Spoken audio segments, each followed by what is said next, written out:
The overall goal of this procedure is to determine the gender specificity of differences in the proteome profiles of skeletal muscle.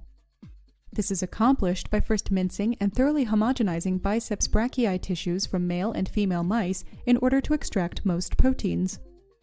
Next, the sample is applied to an IEF gel strip and proteins are separated based on their isoelectric point, followed by an SDS page separation in the second dimension according to size.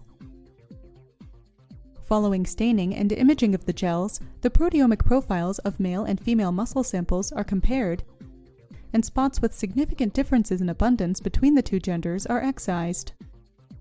Finally, the proteins in the gel plugs are digested with trypsin, the resulting peptides are extracted from the gel, and subjected to nanoliquid chromatography mass spectrometry analysis for identification.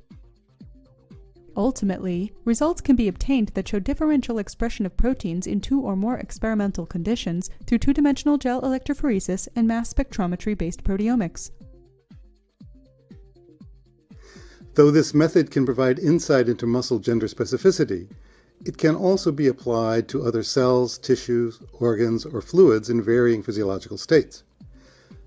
Demonstrating the procedure will be Dr. Kalina Dimova, the Technical Director of the Smith College Center for Proteomics.